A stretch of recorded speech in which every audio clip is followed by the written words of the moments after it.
Muy buenas tardes, Iglesia, Casa de Oración, Tijuana, Loma Dorada. Bienvenidos a esta su transmisión de los jueves, en donde, acuérdense, tenemos los jueves el estudio bíblico. Manejamos la materia de lo que es administradores fieles los jueves, pero si usted está esperando la materia, el estudio bíblico de administradores fieles, el tema número 8, le vamos a decir que el sábado, en punto de las 10 de la mañana, vamos a transmitir esa enseñanza de administradores fieles. Hoy, en este día, tenemos un invitado y damos gracias a Dios por la vida del pastor Gómez. Así es que prepare su corazón para ser ministrados en la palabra de Dios, en un tema que es necesario siempre y que es muy importante para que usted y yo sigamos caminando en lo que ha establecido Dios correctamente. Así es que recibamos dando gracias a Dios al pastor Guillermo Gómez. Así es de que le dejo aquí con ustedes. Dios les bendiga y aprovechen la enseñanza. Muy buenas tardes, mis amados hermanos. Qué bendición es poder estar con ustedes en esta hora, tratando pues un tema, como decía nuestro pastor Francisco, un tema muy importante que es un mandamiento del Señor, y ese mandamiento que el Señor estableció es el de amarnos los unos a los otros. Y este mandamiento hay que saberlo administrar, aprovechando que el tema que ustedes están tratando tiene que ver con ser un buen administrador, un buen y fiel administrador de los dones de Dios, de los mandamientos de Dios. Pues bueno, este mandamiento hay que saberlo administrar. ¿Y cómo es que aprendemos a saberlo administrar? Pues yendo a la palabra. Y el maestro de maestros, que es nuestro Señor Jesucristo, en Juan capítulo 13, versículo 34, Él nos dejó justamente establecido en la Escritura este mandamiento. Voy a dar lectura a este texto, Juan capítulo 13, versículos 34 y 35. En estos dos versículos vamos a estar tratando de basar esta enseñanza. Debo decirles que es una enseñanza muy amplia, de la cual pudiéramos hacer toda una serie, hablando no solamente de nuestra responsabilidad de amarnos unos a otros, sino la responsabilidad de amar a nuestro prójimo, de amar a Dios y amar a Dios por sobre todas las cosas. Pero vamos a tratar de compartir con ustedes una breve porción de lo que tiene que ver este mandamiento, esta virtud, cómo es necesario saberla administrar. Entonces, si me acompaña usted a Juan capítulo 13, versículos 34 y 35, palabras de nuestro Señor Jesucristo, cuando Él dijo: un mandamiento nuevo les doy, que se amen unos a otros como yo les he amado, que también os améis unos a otros. Vuelvo a repetir, este es un mandamiento de Jesús. Mire usted cómo la Escritura dice que se amen unos a otros. No dice si quieren amarse unos a otros, pueden hacerlo. No, notemos que está en imperativo la instrucción. Que os améis unos a otros como yo os he amado, que también os améis unos a otros. Versículo 25, en esto, justamente en el amarse unos a otros, conocerán todos que sois mis discípulos, si tuviereis amor los unos con los otros. Le voy a pedir que incline su rostro y vamos a hacer una breve oración para que el Señor nos ministre como siempre lo hace con el poder de su palabra. Señor, te damos gracias en esta tarde por la oportunidad que nos das una vez más de estar conectados con tu Espíritu Santo, estar conectados con tu palabra, Señor, y también estar conectados unos a otros a través de este medio, Señor. Pedimos que nos hables al corazón, Señor, y que esta tu palabra cumple el propósito en esta tarde por la cual ha sido y será predicada, Señor. Te lo pedimos todo esto en el nombre de Jesús. Amén. Amén. Bueno, mis hermanos, quiero empezar por decirles que los efectos negativos que esta pandemia ha generado en la vida de muchas personas, y no solamente personas del mundo, sino cristianos y los no cristianos, pues es sufrimiento, inseguridad, incertidumbre, necesidades económicas en mucha gente, temor al que vendrá el día de mañana, desesperación y una preocupación en un grado muy extremo. Pero quiero decirles a los creyentes que ya sabemos que la preocupación generada por la falta de fe o la desconfianza es pecado delante de Dios, porque se atenta contra su poder, contra su autoridad y contra su soberanía. Por lo tanto, mis hermanos, tengamos la certeza y tengamos la convicción de que Dios gobierna sobre todo, Él gobierna sobre todos, Él tiene el control de todo, Él es soberano de todo, porque Él es creador de todo. Por lo tanto, escuchen esto, mis hermanos, Él tiene y tendrá siempre la preeminencia en todo. Y esto lo confirma la Escritura en el Salmo 24:1, cuando David escribió: de Jehová es la tierra y su plenitud, el mundo y los que en él habitan. Por lo tanto, los creyentes debemos ver los acontecimientos presentes como una oportunidad justamente para manifestar el amor de Dios unos a otros, y especialmente a los que en este tiempo están sufriendo. De ahí esta enseñanza, esta responsabilidad, este mandamiento que el Señor nos encargó de amarnos unos a otros. Y es un mandamiento, mis hermanos, vuelvo a repetir, que debemos saberlo administrar, porque un día el Señor vendrá a pedirnos cuentas acerca de qué fue lo que hicimos con lo que Él tuvo a bien derramar sobre nosotros. Y dice la Biblia que Él ha derramado de su amor en nuestros corazones y lo ha hecho de manera abundante. Así que quiero decirles que no todo lo que sucede a nuestro alrededor es tragedia, si es que lo vemos desde la óptica de Dios. Pasar por este tiempo o pasar por un tiempo como este y no aprender nada, yo creo que es un tiempo perdido, o un tiempo de haber perdido oportunidades que Dios nos da para manifestar el amor.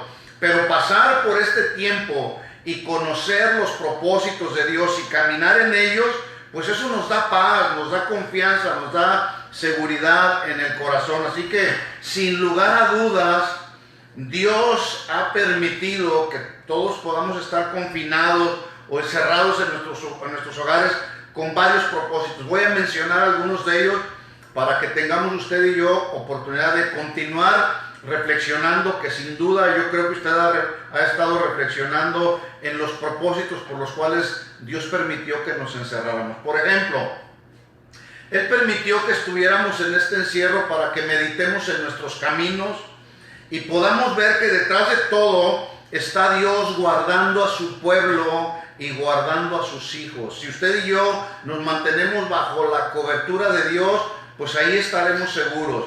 Pero también yo creo sin duda que Dios ha permitido este tiempo para que veamos también el nivel de nuestro cristianismo y pidamos perdón a Dios por nuestra condición, si es que la condición de nuestra vida espiritual no está alineada con lo que Dios establece en su palabra. Pero también Dios ha permitido este tiempo para que midamos el nivel de nuestra fe y veamos que es por fe y la confianza en Él que prevaleceremos. Pero también para que tengamos tiempo para estar con Él a través de la oración y de la meditación en su palabra.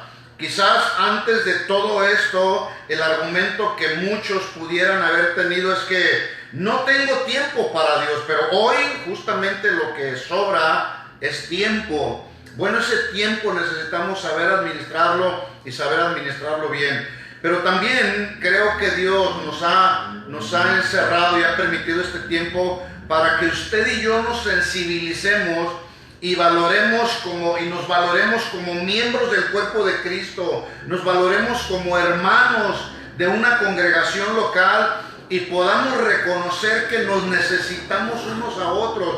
Usted no puede decir, yo no necesito de mi esposa, yo no necesito de mis hijos, yo no necesito del hermano al cual ahora no veo. Acuérdese, somos parte de un mismo cuerpo donde Cristo es la cabeza del cuerpo de Cristo. Así que también creo sin duda que Dios ha permitido este tiempo para que oremos los unos por los otros, llevando las cargas los unos de los otros, haciendo de la necesidad ajena nuestra propia necesidad. Por lo menos Ese es el estilo de vida que yo veo en la Biblia que tenían los primeros cristianos. Y por ejemplo, pues necesitamos ir ahí precisamente a la Escritura. Dice la Biblia en Hechos capítulo 2, versículo 42. Dice, y perseveraban los primeros cristianos en la doctrina de los apóstoles, en la comunión unos con otros, en el partimiento del pan y en las oraciones. Versículo 43. Y sobrevino temor a toda persona, y muchas maravillas y señales eran hechas por los apóstoles. Todos los que habían creído estaban juntos y tenían en común todas las cosas, vendían sus propiedades y sus bienes y los repartían a todos según la necesidad de cada uno. Versículo 46. Y perseverando unánimes cada día en el templo y partiendo el pan en las casas, comían juntos con alegría y sencillez de corazón. Termina el versículo 47 diciendo, alabando a Dios y teniendo favor con todo el pueblo. Cuando la Biblia habla de que ellos tenían favor con todo el pueblo, habla de un testimonio que estaba siendo visible. La gente que les rodeaba estaba viendo cómo los primeros cristianos alababan al Señor, perseveraban en la doctrina, perseveraban en la comunión unos con otros, se apoyaban los unos a los otros. Y dice el versículo 47 en la parte final, y el Señor añadía cada día a la iglesia los que habían de ser salvos. Por lo tanto, mis hermanos, todos los creyentes estamos llamados a algo más que autopreservarnos del temor, de la inseguridad o de la incertidumbre y la preocupación que ya de antemano prevalece a nuestro alrededor. Jesús estableció que el amor debía de ser una de las características que distinguieran a sus verdaderos discípulos. Es decir, el amor de unos por otros debe de ser lo que nos distinga como verdaderos hijos de Dios. Voy a volver a leer el versículo 35 del capítulo 13 del Evangelio de Juan, donde dice Jesús, en esto, ¿en qué? En el amor. Dice, en esto conocerán, en el amarse unos a otros conocerán que todos son mis discípulos si tuvieren amor los unos con los otros. Por lo tanto, hoy y siempre los verdaderos discípulos de Jesús estamos llamados a amarnos unos a otros. ¿Estamos llamados a qué? A amarnos los unos a los otros. Y vuelvo a repetir lo que dije ya al principio. Este mandamiento hay que saberlo administrar, porque de pronto nos encontramos con que es muy fácil amar a la esposa, es muy fácil amar a los hijos, es muy fácil quizá amar a los nietos, los que ya tenemos nietos.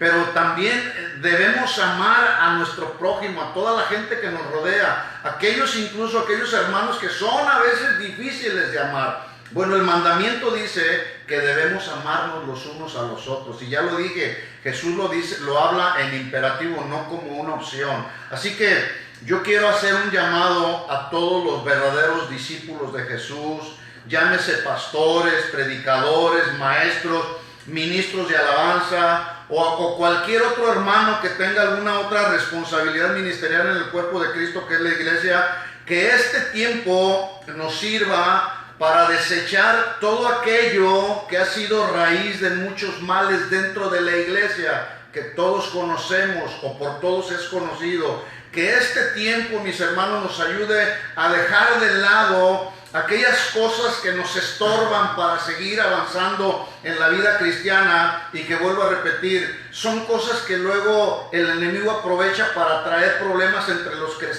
cristianos y peor aún a veces entre los ministros. Que este sea un tiempo donde nos venga la convicción de dejar la competencia. En el cuerpo de Cristo no hay competencia, si es que la hubiera. Que este tiempo, mis hermanos, nos sirva para que reconozcamos que frente a Dios nadie tiene mayor autoridad o responsabilidad que la que le ha sido delegada del cielo. Recordemos las palabras de nuestro Señor Jesucristo cuando habló a todos aquellos que le seguían en Marcos capítulo 10, versículo 43, cuando Él dijo, hablando justamente del servicio, Jesús dijo, el que quiera hacerse grande entre vosotros será vuestro servidor. Versículo 44, y el que de vosotros quiera ser el primero será siervo de todos, porque el Hijo del Hombre no vino para ser servido, sino para servir y para dar su vida en rescate por muchos.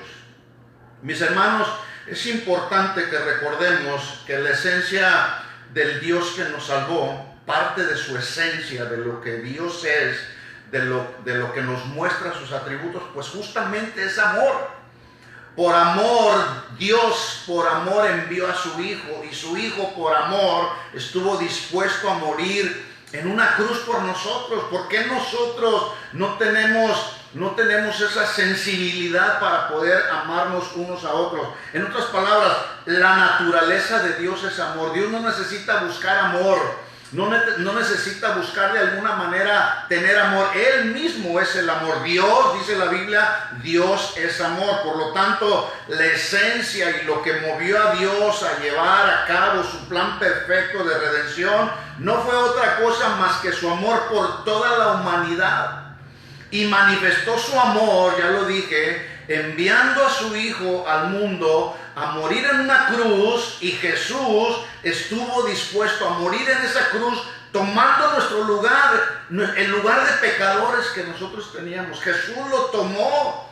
El lugar que tomó Jesús nos pertenecía a nosotros, pero Él nos hizo a un lado, se puso Él en esa cruz, y por amor estuvo dispuesto a ser sacrificado, como usted y yo ya lo conocemos, ya sabemos la historia. Jesús por nosotros se hizo pecado, lo hizo por amor, para que ahora los que somos sus hijos vivamos por medio de Él y para Él. Pero escuche esto, para que además vivamos manifestando, expresando el amor que hemos recibido por gracia. Todos conocemos Juan 13:34, vuelvo a repetirlo, ya lo leí al principio, es nuestro versículo base, nuestro versículo clave. Dice Jesús: un mandamiento nuevo les doy, que se amen unos a otros como yo les he amado, que también os améis unos a otros. Notemos que Jesús no solo establece el mandamiento, sino que además nos da el ejemplo. Dice Él: como yo les he amado. Pregunto,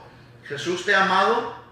Claro, la respuesta obvia es: nos ha amado con un amor entrañable, el entrañable amor de Jesucristo. Pero no solamente nos dio el ejemplo, nos dijo que lo hiciéramos, que también, bueno, usted, así como yo lo he hecho, y ustedes han visto el ejemplo en mí, bueno, también les pido que ustedes se amen los unos a los otros. Y en esto conocerán quiénes, los que nos rodean, en esto conocerán todos que sois mis discípulos si tuvieren amor los unos con los otros. El amor que nos manifestó Dios, mis hermanos, no es la clase de amor eros, ni tampoco la clase de amor fileo. Es la clase de amor que manifestó Dios por nosotros es el amor ágape, que se refiere a la clase de amor incondicional, sin reservas. Es la clase de amor sacrificial. En otras palabras, es la clase de amor, el amor que Dios manifestó en nosotros y Jesús manifestó en nosotros, es la clase de amor que no tiene obstáculos, más bien que está dispuesto a cualquier sacrificio. ¿Está dispuesto a qué? A cualquier sacrificio. El amor ágape describe la actitud de Dios, primero, hacia su Hijo Jesucristo. Segundo, el amor ágape también es la actitud de Dios de amor hacia toda la raza humana. Y tercero, este amor ágape describe la actitud de Dios hacia los hijos de Dios. Así que la pregunta es: ¿qué clase de amor nos ofrece Dios? La respuesta es el amor ágape. Mire cómo lo expresó el apóstol Pablo en Romanos capítulo 5, versículo 8. Romanos 5, 8. Mas Dios muestra su amor para con nosotros en que, siendo aún pecadores, Cristo murió por nosotros. Y aquí pudiéramos detenernos un momento para pensar: ¿usted estaría dispuesto a dar su vida por un pecador? Si vamos a suponer que alguien pudiera estar sentenciado a la muerte por los delitos o el delito que cometió, alguien pudiera estar sentenciado a morir en la silla eléctrica. Yo pregunto, ¿usted estaría dispuesto a tomar el lugar de ese delincuente o de ese pecador para que él no fuera ejecutado en la silla eléctrica? Humanamente, usted pudiera responder, o yo mismo pudiera: no, yo no. Bueno, Jesús sí lo hizo. Y lo hizo por amor. Así mostró Él su amor para con nosotros. en que siendo aún delincuentes, pecadores, mentirosos, todo lo que veníamos arrastrando, Cristo estuvo dispuesto a morir por nosotros en la cruz. Y la siguiente pregunta es entonces, si Él mostró para nosotros esa clase de amor sacrificial, esa clase de amor sin obstáculos, incondicional, la siguiente pregunta entonces, y usted y yo estamos conscientes de esa clase de amor que Él mostró hacia nosotros, entonces la siguiente pregunta sería, ¿qué clase de amor cree usted que Dios espera que nosotros manifestemos a los que nos rodean? Bueno, ya lo leímos, voy a leer Juan 15, versículo 12, Evangelio de Juan, capítulo 15, versículo 12, palabras de nuestro Señor Jesucristo diciendo, este es mi mandamiento.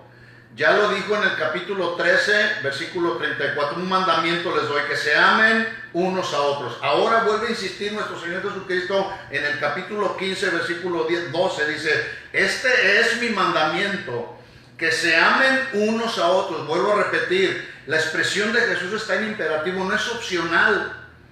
Entonces, por eso yo decía al principio, el amor de Dios debemos manifestarlo y saberlo administrar, no nada más amar a quienes podemos y sabemos que debemos amar, no, que os améis unos a otros como yo os he amado. Nadie tiene mayor amor que este, que uno ponga su vida por sus amigos.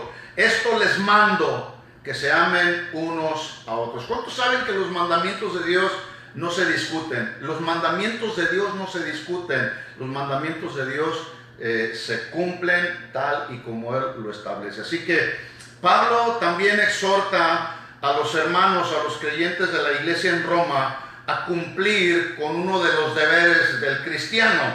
En Romanos capítulo 12, versículo 10, dice el apóstol Pablo, ámense los unos a los otros con amor fraternal, en cuanto a honra, prefiriéndose los unos a los otros. Ahí está Pablo confirmando el mandamiento que Jesús dejó. Ahora Pablo lo está predicando, lo está manifestando, lo está expresando, pero también lo está enseñando a los hermanos de la iglesia en Roma. Y les dice, ámense los unos a los otros con un amor fraternal. En cuanto a honra, prefiéranse los unos a los otros. En el capítulo 13, versículo 8, dice el apóstol Pablo a los mismos romanos, no le debas nada a nadie, sino el amarse unos a otros. Y la pregunta aquí, si nos detenemos un poquito, la pregunta sería, ¿le debes el amar a alguien que está a tu alrededor? ¿O no lo estás amando como debieras amarlo? ¿Sí? Y Pablo dice aquí, no le debas nada a nadie, sino el amaros unos a otros, porque el que ama al prójimo ha cumplido la ley. Porque no adulterarás, no matarás, no hurtarás, no dirás falso testimonio, no codiciarás. Y cualquier otro mandamiento en esta sola sentencia se resume: amarás a tu prójimo como a ti mismo. El amor no hace mal al prójimo. Así que el cumplimiento de la ley, dice Pablo, es el amor. Otro versículo que Pablo enseña, o donde enseña Pablo este mandamiento con la finalidad de que los cristianos de todos los tiempos podamos administrarlo con fidelidad, es en Gálatas capítulo 5, versículo 14. Si me acompaña ahí a Gálatas capítulo 5, versículo 14. Dice Pablo, porque toda la ley en esta sola palabra se cumple: amarás a tu prójimo como a ti mismo. Pero, versículo 15, pero si os mordéis y os coméis unos a otros, esta expresión, si se muerden o se comen unos a otros, la idea que está dando la traducción de esta frase o de esta expresión es como se muerden y se comen los animales salvajes.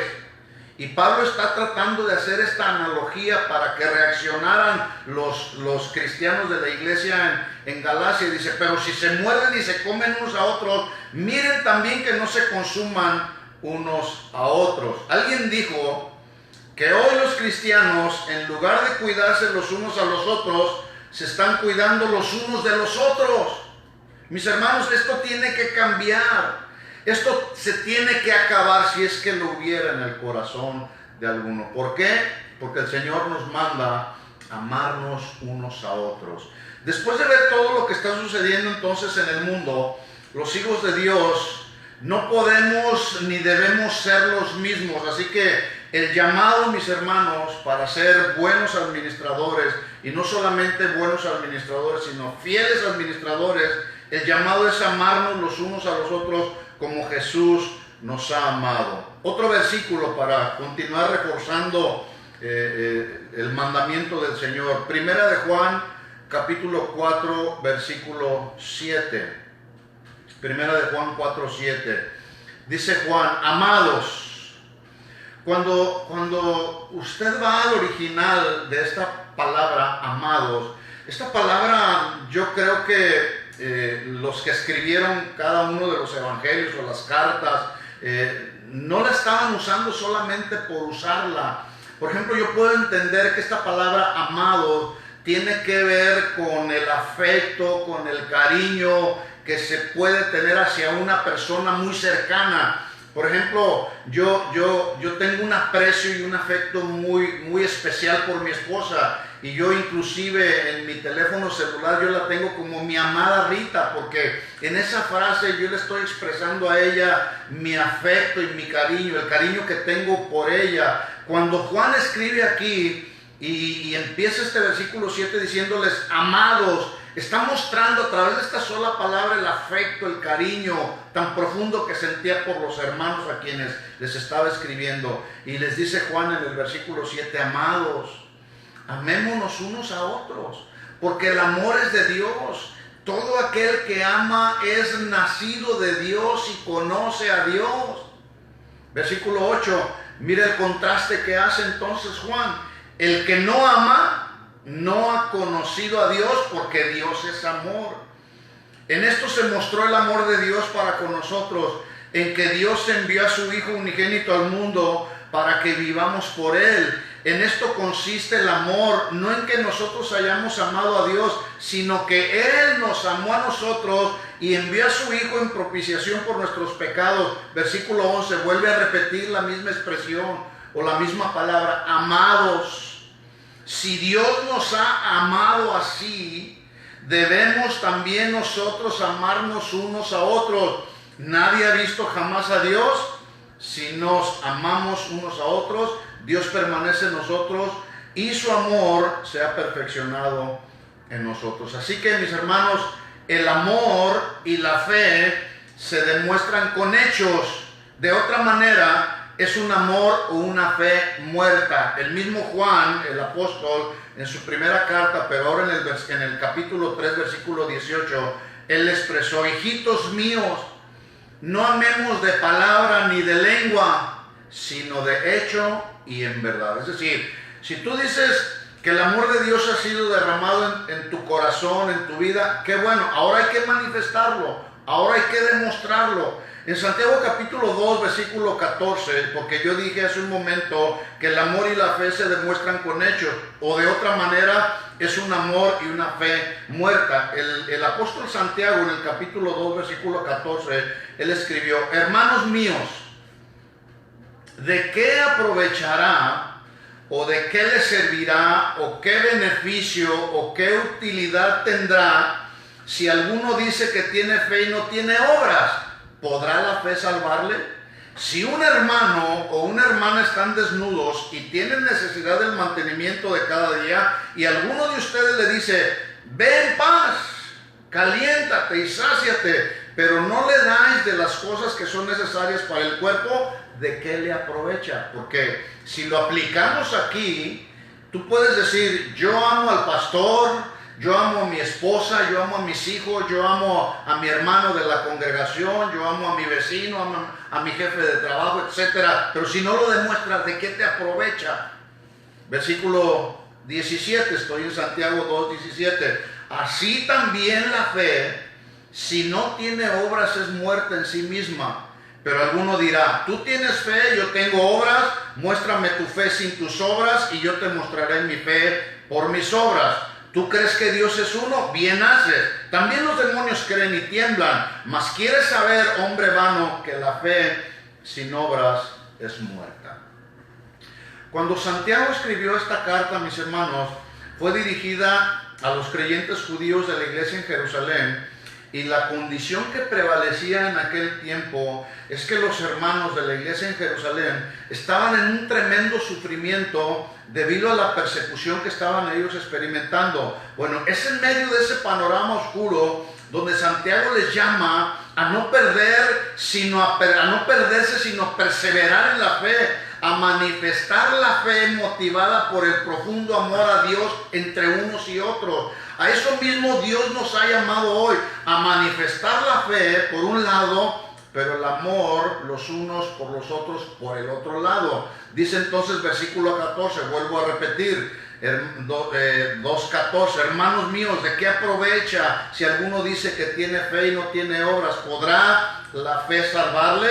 Así que una fe sin obras realmente no es fe, está muerta, y una fe muerta es lo mismo que no tener fe. Por lo tanto, Santiago enseña que la fe debe de obrar, o debe de producir, o debe de ser visible. En otras palabras, la fe, así como el amor, que es solamente verbal, mental, no es suficiente. Tanto la fe como el amor deben ser activos y no pasivos. Es decir, se deben manifestar con hechos. Ahora, mire el ejemplo que pone aquí Santiago, versículo 15. Si un hermano o una hermana están desnudos y tienen necesidad del mantenimiento de cada día. Bueno, esto tiene que ver con todo lo que necesitamos cada día: el sustento, el pan de cada día, el abrigo. Y el ejemplo que da Santiago pudo haber sido tan real, porque ya lo dije, el contexto nos dice, dice la historia, que cuando Santiago escribió esta carta, ellos estaban experimentando de persecución. Dice entonces Santiago, y dice que se trata de un hermano, de una hermana de la iglesia, que se encontraban en una extrema necesidad. La expresión que usa Santiago son con el fin de llamar la atención a aquel que leyera esta carta, y les dice: si un hermano, si tu hermano o tu hermana están desnudos y tienen necesidad del mantenimiento de cada día, mucha atención aquí. Si tienen necesidad de algo, los hermanos de la congregación o de la familia de Dios pudiéramos ayudar a que este hermano pudiera salir adelante. Así que la pregunta es: ¿qué debemos hacer los creyentes? Pues la respuesta la encontramos en el estilo de vida de los primeros cristianos, cuando dice la Biblia que los que tenían apoyaban a los que no tenían, porque ellos tenían en común todas las cosas. Así que atención aquí lo que dice, mire la fe y las obras en acción. Hechos 2:45 dice: vendían sus propiedades y sus bienes y los repartían a todos según la necesidad de cada uno. Así que termina Santiago diciendo en el versículo 15, Santiago 2:15, si un hermano o una hermana están desnudos y tienen necesidad del mantenimiento de cada día, alguno de vosotros le dice: vete en paz, ¿de qué le sirve? Alguno de ustedes le puede decir: vete en paz, calentados, saciados, pero no le dais las cosas que son necesarias para el cuerpo, ¿de qué le aprovechará? Termina versículo 17 diciendo: así también la fe, si no tiene obras, es muerta. Lo mismo sucede con el amor. La fe que agrada a Dios es la fe que obra por el amor. Y hay formas en las que todos nosotros sabemos que debemos manifestar el amor entre unos y otros. Y es, por ejemplo, llevando en este tiempo, justamente llevando ayuda al que lo necesita, quizá comida al que lo necesita, cuidado a los niños de los que necesitan. Si tú tienes la posibilidad económicamente de ofrendarle a alguien, pues puedes hacerlo para los que en este tiempo justamente están en necesidad. Por allá en la iglesia en Fontana, yo me siento bendecido porque durante todo este tiempo no han faltado hermanos generosos que han buscado ser buenos administradores de este mandamiento, diciendo: hermano, yo tengo mis necesidades suplidas, pero de lo que yo tengo también quiero dar para los que no tienen. Y hemos tenido la oportunidad de poder llevar alimento a algunos hermanos de nuestra congregación que estaban padeciendo alguna necesidad, incluso ayudas económicas. Hemos tenido oportunidad de ayudar a nuestros hermanos, los que tienen ayudando a los que no tienen. De esa manera atendemos y somos buenos administradores de este mandamiento que nuestro Señor Jesucristo nos dejó. Que quiero terminar repitiendo estos dos versículos con los que iniciamos al principio. Dice Jesús: un mandamiento nuevo les doy, que se amen unos a otros como yo los he amado, que también os améis unos a otros. Y en esto conocerán, en el que se aman unos a otros, conocerán todos que sois mis discípulos, si tuvieren amor los unos con los otros. Mis hermanos, este es el mensaje para el día de hoy. Espero en Dios que haya sido de bendición y de edificación para tu vida. Sé un buen administrador de los dones, de las virtudes, de los mandamientos que Dios te ha dado. Y en eso conocerán todos los que están a nuestro alrededor que somos verdaderos discípulos de Jesucristo. Te invito a que inclines tu rostro ahí donde tú estás, en tu lugar, y oremos juntos que esta palabra se haga vida en nuestra propia vida. Señor, te damos gracias en esta hora. Gracias por tu amor, el amor que has derramado sobre nosotros, un amor incondicional, un amor que inclusive a nuestro razonamiento humano no entendemos porque es amor ilimitado. Que por tu gran amor, Señor, estuviste dispuesto a venir a este mundo y siendo nosotros aún pecadores, diste tu vida por nosotros. Así Dios el Padre nos mostró el amor enviando a su Hijo. Y tú, como el Hijo de Dios, veniste a este mundo y manifestaste tu amor hacia nosotros. Ejemplo nos dejaste, Señor, para que podamos seguir tus pisadas. El mismo amor que tú derramaste sobre nosotros, Señor, queremos manifestarlo a nuestros hermanos, a nuestro prójimo. Y no solamente porque tú lo estableces en tu palabra, sino porque hay un deseo profundo, Señor, de ser verdaderos discípulos tuyos. Y es de esta manera como otros conocerán que te conocemos a ti, Señor, que somos discípulos tuyos, que somos hijos tuyos, que creemos y confiamos en ti, Señor, amándonos los unos a los otros. Señor, bendice a cada uno de mis hermanos de Casa de Oración aquí en Tijuana, Señor, bendícelos y que todo aquello que estorba, Señor, sea derribado y que prevalezca por encima de todo el amor de los unos por los otros. Señor, bendecimos esta casa, bendecimos cada familia, Señor, y pedimos que tu gracia, que tu amor sean derramados cada día en cada familia y en cada hogar, Señor, en el nombre de Jesús, que así sea. Gracias, Señor. A ti la gloria, la honra y todo el honor. Amén y amén. Que Dios les bendiga a todos, mis hermanos.